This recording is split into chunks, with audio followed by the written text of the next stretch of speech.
Chemistry class में एक बार आपका फिर से वेलकम है। और पिछले वीडियो में आपसे हम बात कर रहे थे रेट लॉ ऑफ रिएक्शन क्या होता है और उसके मायने क्या होते हैं और किसी भी रिएक्शन के लिए रेट लॉ लिखते कैसे हैं। और हमने यह भी देखा था कि रेट लॉ ऑफ रिएक्शन के बेसिस पे हम न्यूमेरिकल कैसे करते हैं। तो ये बातें पिछली क्लास में हमने की थी और आज की क्लास में हम आपसे बात करने वाले हैं कि किसी भी रिएक्शन का वेलोसिटी कांस्टेंट या जिसको हम रेट कांस्टेंट भी बोलते हैं, तो किसी भी रिएक्शन का वेलोसिटी कांस्टेंट या रेट कांस्टेंट क्या होता है उसके बारे में हम आज आपसे बात करने वाले हैं।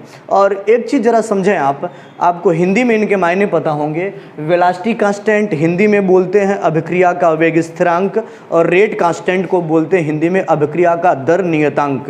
तो चीज़ों के नाम भले अलग हैं लेकिन चीज़ें वाकई में हैं बिल्कुल सेम।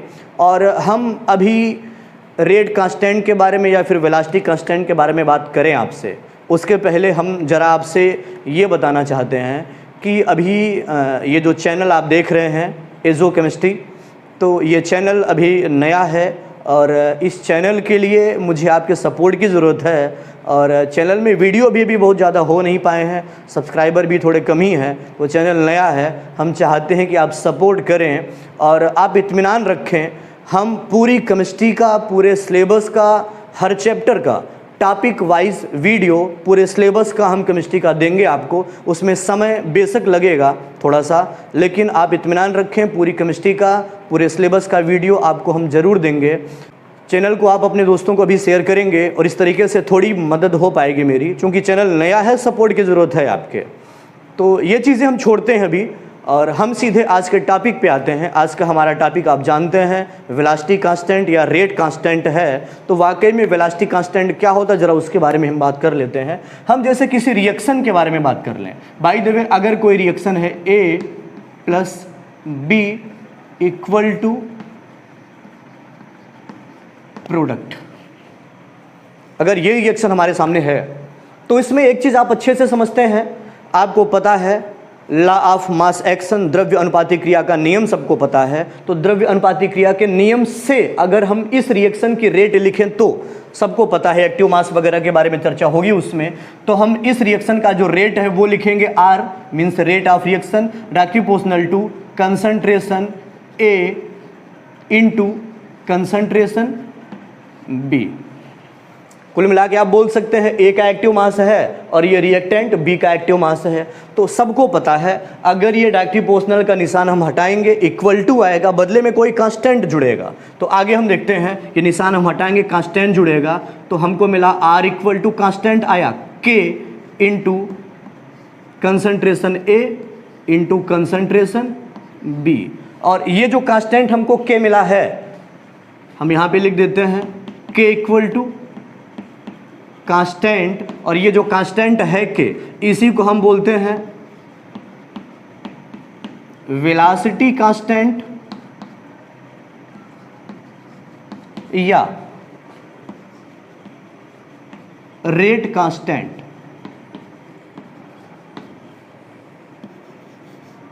Of reaction.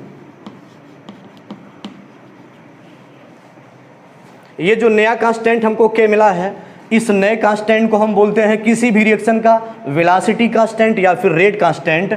अब एक चीज़ ज़रा समझें आप, अगर इस इक्वेशन को हम नाम दें इक्वेशन फर्स्ट, बात समझें आप ध्यान से। तो अगर कुछ ऐसा हो, रिएक्टेंट क्या है, A और B दोनों रिएक्टेंट हैं। अगर कुछ ऐसा हो कि रिएक्टेंट A की कंसंट्रेशन अगर 1 मोल पर लीटर रहे, मीन्स हम रिएक्टेंट के यूनिट कंसंट्रेशन के साथ में, इकाई सांद्रता के साथ में चल रहे हैं। तो रिएक्टेंट A की कंसंट्रेशन अगर 1 मोल पर लीटर रहे और दूसरा रिएक्टेंट जो B है उसकी कंसंट्रेशन भी अगर 1 मोल पर लीटर ही रहे, माने जितने भी रिएक्टेंट होंगे रिएक्शन में अगर सबकी कंसंट्रेशन यूनिट है, सबकी कंसंट्रेशन 1 है, तो अगर ये वैल्यू रिएक्टेंट A और रिएक्टेंट B दोनों की कंसंट्रेशन को अगर हम इक्वेशन 1 में रखेंगे तो हमको क्या मिलेगा। तो A और B दोनों की कंसंट्रेशन को इक्वेशन 1 में हम रख रहे हैं तो हमको क्या मिलेगा, R = के। और इस बात पर आपने ध्यान जरूर दिया होगा कि चूंकि A की वैल्यू हमने कितनी रखी, 1 रखी, B की वैल्यू भी हमने कितनी रखी, 1 रखी, तो हमको फाइनल में रिएक्शन क्या मिला, हमको फाइनल में ये मिला कि R equal to K। R क्या है पहचानते हैं आप, R रिएक्शन का रेट है, रेट ऑफ रिएक्शन है, K उसी रिएक्शन का वेलोसिटी कांस्टेंट है। तो अब यहाँ से K की डिफिनीशन क्या होगी वो जरा हम निकालते हैं। तो K की डिफिनीशन आप समझते होंगे कि वाकई में किसी भी रिएक्शन में अगर रिएक्टेंट जितने भी रहें तो किसी भी रिएक्शन में अगर रिएक्टेंट की यूनिट कंसंट्रेशन रहे या अभिकारी पदार्थों की इकाई सांद्रता रहे, तब आप समझते हैं ऐसी कंडीशन में क्या होगा, R इक्वल टू K हमको मिलेगा। मीन्स तब रिएक्शन का जो रेट है वो उसी रिएक्शन के वेलोसिटी कांस्टेंट के बराबर होगा। तो यहाँ से वेलोसिटी कांस्टेंट की डिफिनीशन हमको मिलने वाली है। डिफिनीशन क्या है वो जरा सुन लें आप। किसी भी अभिक्रिया में अभिकारी पदार्थों की या रिएक्टेंट की इकाई सांद्रता होने पर, यूनिट कंसंट्रेशन होने पर, उस रिएक्शन की जो वेलोसिटी होती है, उस रिएक्शन का जो रेट होता है, उसी को हम बोलते हैं उस रिएक्शन का वेलोसिटी कांस्टेंट। ये समझे आप, क्योंकि R इक्वल टू K हमको मिला अभी। तो अगर रिएक्टेंट की यूनिट कंसंट्रेशन रहेगी तो किसी भी रिएक्शन का जो रेट होगा, रिएक्शन की जो वेलोसिटी होगी, उसी को हम बोलते हैं सिंपली रिएक्शन का वेलोसिटी कांस्टेंट या फिर रेट कांस्टेंट, जो भी समझें आप। ये तो डिफिनीशन हो गई। अब ये चीज़ें आप समझ गए हैं, तो अभी रेट कांस्टेंट क्या होता है, उसकी डिफिनीशन क्या है वो आपने समझ लिया। हम आपसे ये बात करने वाले हैं वाकई में कि किसी भी रिएक्शन में जो रेट कांस्टेंट होगा उसकी यूनिट क्या होती है। तो एक चीज़ आप हमेशा ध्यान में रखें, रिएक्शन में जो रिएक्शन का रेट कांस्टेंट होगा, जो वेलोसिटी कांस्टेंट होता है, उसकी यूनिट डिफर करती है with order of reaction. Means अगर रिएक्शन का आर्डर चेंज होगा, अभिक्रिया की कोटि अगर बदल जाएगी तो उसके वेलोसिटी कांस्टेंट की यूनिट भी चेंज हो जाती है। ये चीज़ आपको हमेशा दिमाग में रखना है। और रिएक्शन का आर्डर क्या होता है, आप शायद इसके बारे में ज़्यादा कुछ जानते नहीं हैं, तो अभी फिलहाल एक लाइन में आप ये जानते रहेंगे कि रिएक्शन का जो आर्डर है वो बड़ी कॉम्प्लेक्स चीज़ है और पूरे चैप्टर का सबसे कॉम्प्लेक्स टॉपिक भी है। तो इसके बारे में हम जस्ट बाद में बात करने वाले हैं अगली क्लास में। वाकई में किस तरीके से किसी भी रिएक्शन का आर्डर चेंज होने पर उसके रेट कांस्टेंट की यूनिट मीन्स मात्रक भी चेंज हो जाया करता है। तो किसी भी रिएक्शन में उसके रेट कांस्टेंट की, वेलोसिटी कांस्टेंट की यूनिट एक्चुअली में क्या होगी, कैसे निकालेंगे, हम उसके बारे में ज़रा बात करने वाले हैं। सिंपल सा फार्मूला है, वो फार्मूला आप याद रखेंगे तो हम लिख देते हैं unit of velocity constant, velocity constant की यूनिट विथ आर्डर चेंज होती है। तो unit of velocity constant equal to mole upon litre power 1 minus n into second inverse. ये चीज़ आपको याद रखना है। जहाँ पे n क्या है, n equal to order of reaction. n reaction का आर्डर है या फिर अभिक्रिया की कोटि है। जैसे आपको फिलहाल एक लाइन याद रखना है कि अगर हम आर्डर के बेसिस पे रिएक्शन के टाइप के बारे में बात करें तो रिएक्शन के आर्डर के बेसिस पे रिएक्शन 4 टाइप के होते हैं। 0 order reaction, first order reaction, second order reaction और फिर थर्ड आर्डर रिएक्शन। मीन्स प्रथम कोड की अभिक्रिया, द्वितीय कोड की अभिक्रिया, तृतीय कोड की अभिक्रिया और फिर शून्य कोड की अभिक्रिया। तो ये आर्डर है जिसको हम n से, स्मॉल n से डिनोट करते हैं। तो अभी हम इसके बारे में बाद में डिटेल में बात करेंगे। अभी जरा हम ये देख लेते हैं कि अगर हमारे पास कोई रिएक्शन है जो कि 0 आर्डर है, तो 0 आर्डर रिएक्शन के लिए वेलोसिटी कांस्टेंट की यूनिट क्या होगी, तो सिंपल तरीका यही है। तो क्या होगी, मोल, जैसा कि फार्मूला है मोल upon litre power 1 minus n। और n क्या है, हम 0 आर्डर के लिए निकाल रहे हैं तो n इक्वल टू 0, तो 1 माइनस 0 ये पावर है इनटू सेकेंड इनवर्स। तो 1 माइनस 0 वैल्यू 1 मिली। और इस तरीके से आपको ये पता चला कि 0 आर्डर रिएक्शन में जो वेलोसिटी कांस्टेंट होता है या फिर 0 आर्डर रिएक्शन के लिए वेलोसिटी कांस्टेंट की यूनिट कितनी होती है, मोल ये लीटर इनवर्स हो जाएगा, चूंकि नीचे है तो मोल लीटर इनवर्स, और ये तो है ना second inverse into second inverse. तो ये आपको पता चला कि जीरो ऑर्डर रिएक्शन के लिए वेलोसिटी कांस्टेंट की यूनिट ये होगी। अगर हम फर्स्ट ऑर्डर के लिए बात करें तो फर्स्ट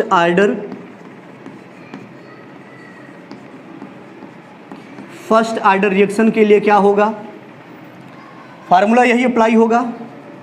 तो mole upon litre power 1 minus N होगा ना, और एन के बदले में क्या लिखेंगे, चूंकि रिएक्शन फर्स्ट ऑर्डर का है अब के बार, तो 1 माइनस एन, और एन इक्वल टू 1 है यहाँ पे, चूंकि फर्स्ट ऑर्डर रिएक्शन है, बार बार आपको हम बता रहे हैं। तो 1 माइनस 1 इंटू सेकेंड इनवर्स, तो पावर 1 माइनस 1 क्या हो गया, पावर 0, और पावर 0 के मायने कितना होता है 1। तो ये पूरी वैल्यू कितनी हो गई, ये पूरी वैल्यू 1 हो गई, क्योंकि किसी भी नंबर का 0 पावर का मतलब 1 डिजिट।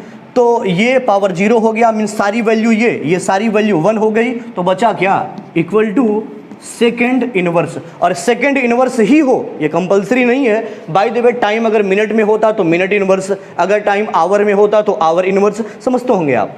और अगर हम सेकेंड ऑर्डर रिएक्शन के बारे में बात करें, सेकेंड ऑर्डर रिएक्शन, तो सेकेंड ऑर्डर रिएक्शन की यूनिट क्या होगी,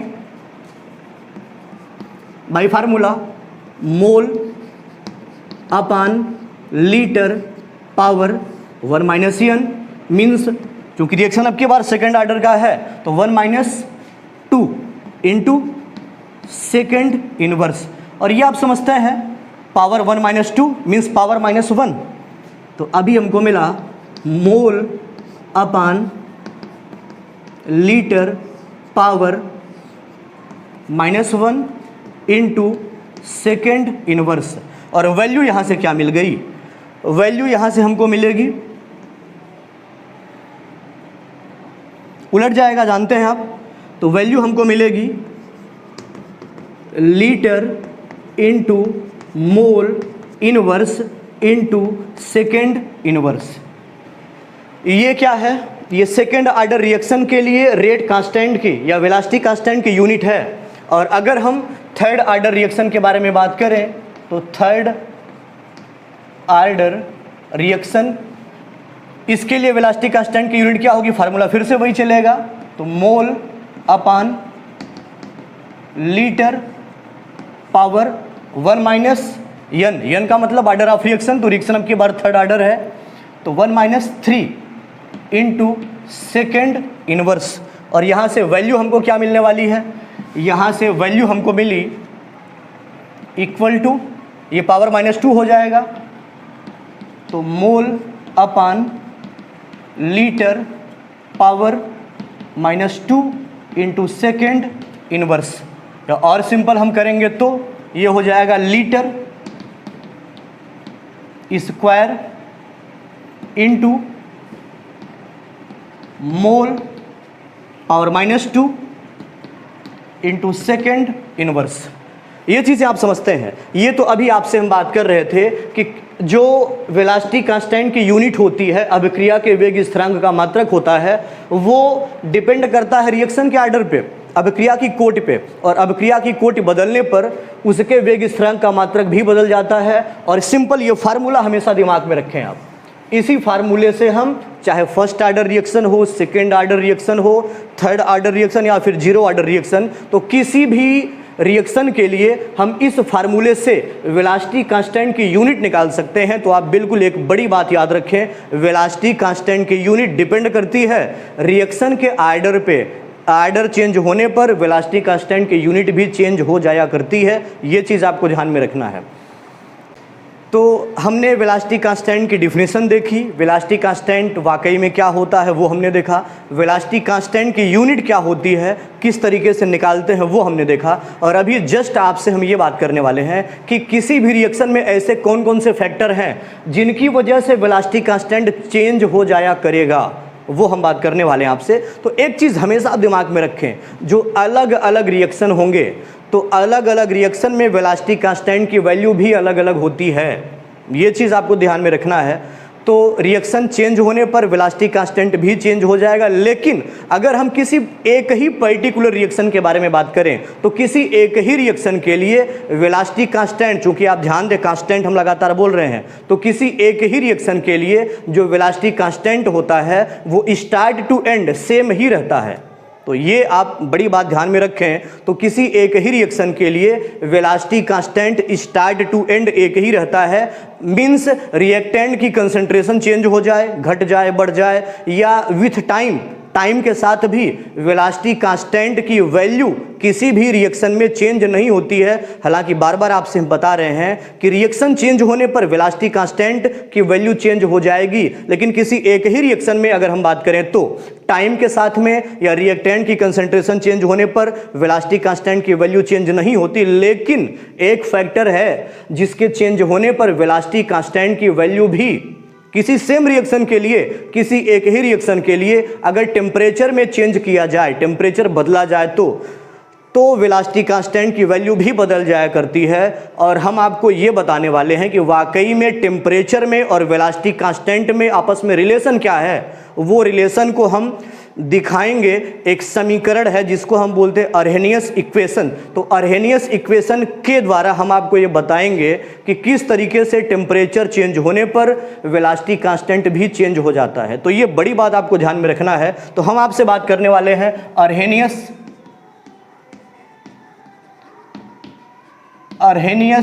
इक्वेशन के बारे में। तो अर्हेनियस इक्वेशन बिल्कुल ध्यान में रखें आप। अर्हेनियस इक्वेशन क्या है?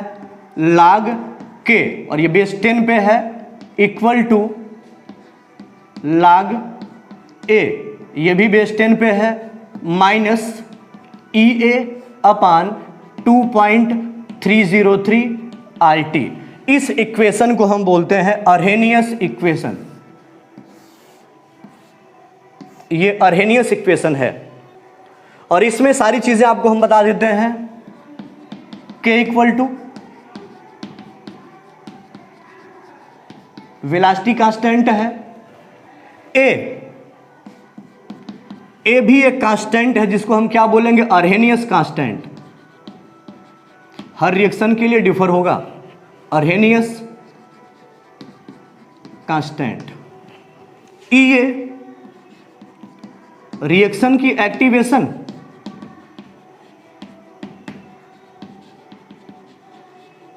EA रिएक्शन की एक्टिवेशन एनर्जी है, R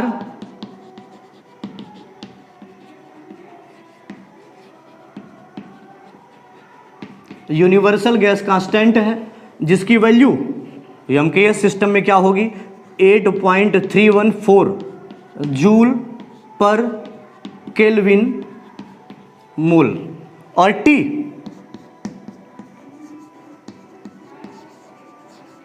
एब्सोल्यूट टेम्परेचर है, परम ताप है। और परम ताप का मतलब आप समझते हैं जो केल्विन स्केल पे जो टेम्परेचर होता है उसको ही एब्सोल्यूट टेम्परेचर बोलते हैं। और ये हमेशा मिलता कैसे है? ये एब्सोल्यूट टेम्परेचर हमेशा मिलता है डिग्री सेल्सियस वाले टेम्परेचर में 273 जोड़ के। ये टर्म आप समझते हैं। हम जरा आगे चलते हैं। हम ये मान लेते हैं माना T1 टेम्परेचर पर अभिक्रिया, T1 टेम्परेचर पे अभिक्रिया का वेग स्थिरांक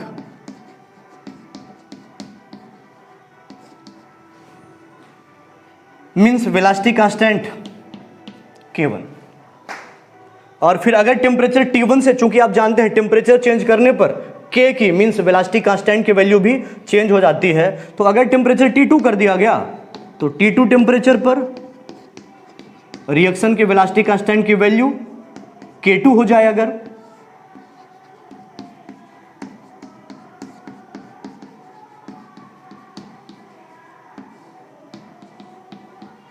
K2, ये आपने देखा कि T1 टेम्परेचर पे अभिक्रिया का वेग स्थिरांक अगर K1 है, वेलोसिटी कांस्टेंट K1 है, और टेम्परेचर अगर T1 से चेंज करके T2 हो गया तो वेलोसिटी कांस्टेंट की वैल्यू K2 हो गई।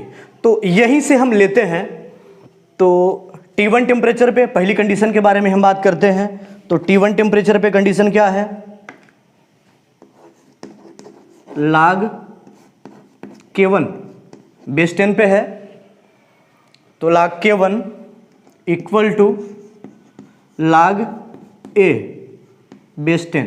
अच्छा, यहाँ पे log A1 या A2 ऐसा हमने नहीं लिखा, और ऐसा इस वजह से नहीं लिखा गया है क्योंकि टेम्परेचर चेंज करने पर ये कांस्टेंट, अर्हेनियस कांस्टेंट की वैल्यू चेंज नहीं होगी। टेम्परेचर चेंज करने पर केवल और केवल वेलोसिटी कांस्टेंट चेंज हो जाया करता है। हमने यहाँ लिखा भी है, T1 टेम्परेचर पे वेलोसिटी कांस्टेंट K1 है और T2 टेम्परेचर पे वेलोसिटी कांस्टेंट K2 है। तो ये ए की वैल्यू मींस अर्हेनियस कांस्टेंट की वैल्यू टेम्परेचर चेंज होने पर भी चेंज नहीं होगी।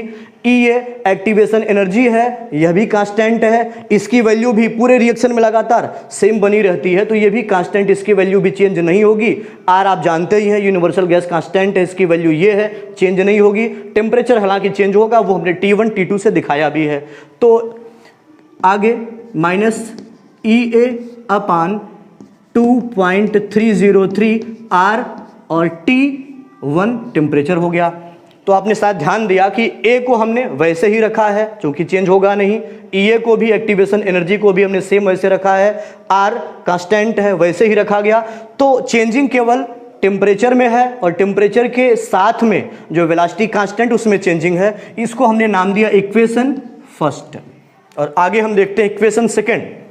अगर टेम्परेचर बाद में T2 कर दिया गया तो कंडीशन क्या होगी, log K2 बेस 10 पे है equal to log A base 10 minus E A upon 2.303 R T2 equation 2। तो अभी हम एक काम करते हैं, हम इक्वेशन 2 में से इक्वेशन 1 को माइनस करते हैं। तो आप जानते हैं कि लेफ्ट हैंड साइड से माइनस होगा और राइट हैंड साइड से माइनस होगा। तो हम लिखते हैं इक्वेशन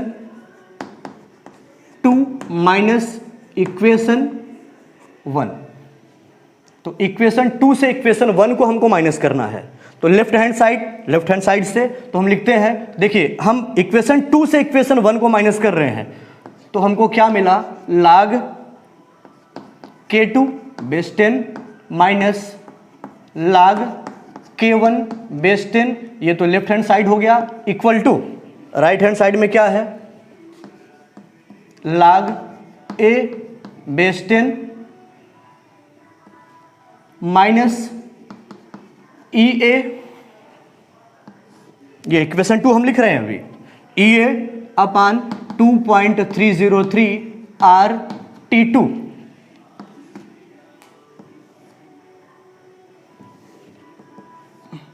माइनस इक्वेशन 1 क्या है, तो log A बेस 10 पे है minus E A upon 2.303 R T1। तो अगर हम ब्रैकेट क्लियर करते हैं यहां से तो क्या होगा, log A base 10 minus E A upon 2.303 R T2 minus, देखिए ब्रैकेट के बाहर माइनस है तो ब्रैकेट अगर हम हटाएंगे तो अंदर सारे चिन्ह बदल जाएंगे, ये पता है आपको। तो माइनस log A बेस 10, ये माइनस था प्लस हो जाएगा, ई ए अपान 2.303 आर T1। तो आपने ध्यान दिया क्या है, log A base 10 minus log A base 10, ये कैंसिल हो जाएगा। वैल्यू क्या बचेगी, वैल्यू बची है ये negative E A upon 2.303 R T2 plus E A upon 2.303 R T1। अगर हम पॉजिटिव वाला पहले लिखें, नेगेटिव वाला बाद में, कोई फर्क तो पड़ेगा नहीं इससे, तो इसको हम पहले लिख लेते हैं। तो हमने लिखा ई ए अपान 2.303 आर T1, ये नेगेटिव साइन है ना, minus E A upon 2.303 RT2। आपने देखा दोनों में कुछ तो कॉमन है, दोनों में कॉमन क्या है, दोनों में कॉमन है EA/2.303 R, तो वो हम कॉमन ले भी लेते हैं, तो हमको कॉमन मिला EA/2.303 R। बचा क्या है ब्रैकेट में, 1/T1 यहाँ से बचा है, तो 1/T1 माइनस 1/T2। ये इसको हम सिंपल करते हैं, एलसीएम हो जाएगा T1 T2, तो EA/2.303 R, और ये सिंपल करेंगे ना, तो सिंपल करने पे वैल्यू हमको क्या मिलेगी, हमको मिल जाएगा एलसीएम हो जाएगा T1 T2 और ये मिलेगा T2 माइनस T1। ऐसा करके आप चेक कर सकते हैं। तो अभी एक चीज़ आपने शायद ध्यान दिया कि EA/2.303 R into T2 minus T1/T1 T2, ये वैल्यू जो मिली है वो है किसकी वैल्यू, तो स्टार्ट टू एंड आप देखेंगे तो ये जो वैल्यू हमको मिली है, ये वैल्यू वाकई में है log K2 base 10 minus log K1, तो ये इसी के वैल्यू है ये जो मिली है। तो अगर आपको log का फार्मूला पता होगा तो log K2 minus log K1 इसको हम लिख सकते हैं ना, log K2/K1 पता है ना आपको। तो जरा देखें आप, ये यहाँ पे हम लिख सकते हैं, इसके बदले में हम यूज़ कर सकते हैं log बेस 10 और ये हो जाएगा K2/K1 इक्वल टू, इसकी वैल्यू फाइनल में हमको क्या मिली है, EA/2.303 R into T2 minus T1/T1 T2। ये तो ये क्या है, ये फाइनल में हमको ये मिला कि अगर दो कंडीशन हमारे सामने हो, अगर टेम्परेचर की दो कंडीशन हमारे सामने हो, तो आपको पता है यहाँ पे T1 इनिशियल टेम्परेचर है और उस T1 टेम्परेचर पे वेलोसिटी कांस्टेंट K1 है, और अगर बाद में टेम्परेचर T1 से चेंज करके T2 कर दिया जाए तो वेलोसिटी कांस्टेंट K2 हो जाएगा। और बाय द वे इस पे आपको न्यूमेरिकल बहुत मिलेंगे, ध्यान रखें आप। और अगर न्यूमेरिकल में कुछ ऐसा पूछा गया किसी भी रिएक्शन में टेम्परेचर T1 है तो T1 टेम्परेचर पे वेलोसिटी कांस्टेंट K1 है, वैल्यू कोई रहेगी बाय द वे। अर्हेनियस इक्वेशन पे तमाम न्यूमेरिकल आपको मिलेंगे, और न्यूमेरिकल किस टाइप के होंगे वो जरा समझें आप। अगर बाय द वे रिएक्शन में या फिर न्यूमेरिकल में कुछ ऐसा है कि किसी भी रिएक्शन का टेम्परेचर T1 है और T1 टेम्परेचर पे वेलोसिटी कांस्टेंट K1 है, और बाय द वे कोई वैल्यू रहेगी T1 की और K1 की, तो अगर वेलोसिटी कांस्टेंट T1 टेम्परेचर पे K1 है और बाद में टेम्परेचर T1 से चेंज करके T2 कर दिया गया, तो T2 टेम्परेचर पे वेलोसिटी कांस्टेंट कितना हो जाएगा। अगर इस तरीके का कोई न्यूमेरिकल आपको मिलता है तो आप इत्मीनान रखें, आप याद रखें कि न्यूमेरिकल इसी से हम करेंगे, इसी फार्मूले से करेंगे। ई आप पहचानते हैं, रिएक्शन की एक्टिवेशन एनर्जी है जो कि स्टार्ट टू एंड रिएक्शन में सेम रहेगी। आर आपको पता है यूनिवर्सल गैस कांस्टेंट है जिसकी वैल्यू हमने लिखा भी था 8.314 होता है जूल पर केल्विन मोल, और T1 T2 आप पहचानते हैं। तो ये इस पे न्यूमेरिकल आपको मिलेगा। और बाय द वे आपने अर्हेनियस इक्वेशन में ये भी लिखा था, आपने अर्हेनियस इक्वेशन में लिखा था log base 10 K equal to log A base 10 minus EA/2.303 RT। तो यह इक्वेशन भी अर्हेनियस इक्वेशन है। तो दोनों ही अर्हेनियस इक्वेशन है और दोनों पे आपको न्यूमेरिकल मिल सकते हैं। और कौन सा अर्हेनियस इक्वेशन कब यूज़ करेंगे वो समझते हैं आप। अगर टेम्परेचर की दो अलग अलग कंडीशन है, बात समझें आप, और अगर टेम्परेचर की दो अलग अलग कंडीशन है और आपको न्यूमेरिकल में एक्टिवेशन एनर्जी की वैल्यू भी पता है, बाय द वे K1 या K2 दोनों में से कोई एक वैल्यू पता है, दूसरे निकालना है, तब ये वाला फार्मूला हम यूज़ करेंगे। लेकिन अगर टेम्परेचर की अलग कंडीशन नहीं है, एक ही टेम्परेचर है और न्यूमेरिकल में अर्हेनियस कांस्टेंट की वैल्यू है, तब ये वाला फार्मूला हम यूज़ करेंगे अर्हेनियस इक्वेशन के रूप में। तो ये आपने देखा अर्हेनियस इक्वेशन क्या होता है। आज हमने आपसे ये बात की कि वाकई में वेलोसिटी कांस्टेंट या फिर रेट कांस्टेंट क्या होता है और रेट कांस्टेंट की यूनिट क्या होती है, कौन कौन से फैक्टर हैं जो कि रेट कांस्टेंट को या वेलोसिटी कांस्टेंट को इफेक्ट करते हैं। और आपने ये भी देखा कि अगर वेलोसिटी कांस्टेंट पे या रेट कांस्टेंट पे अगर कोई न्यूमेरिकल हमको मिलेगा तो अर्हेनियस इक्वेशन हम अप्लाई करेंगे। अर्हेनियस इक्वेशन क्या है वो भी आपने देखा। और एक बड़ी चीज़ आप याद रखेंगे कि वाकई में किसी भी रिएक्शन का जो वेलोसिटी कांस्टेंट होता है वो टेम्परेचर की कंडीशन चेंज करने पर ही चेंज होता है। बाकी कोई भी कंडीशन अगर चेंज हो रिएक्शन की तो वेलोसिटी कांस्टेंट चेंज नहीं होता है। वेलोसिटी कांस्टेंट केवल और केवल टेम्परेचर के साथ में चेंज होता है। Thank you.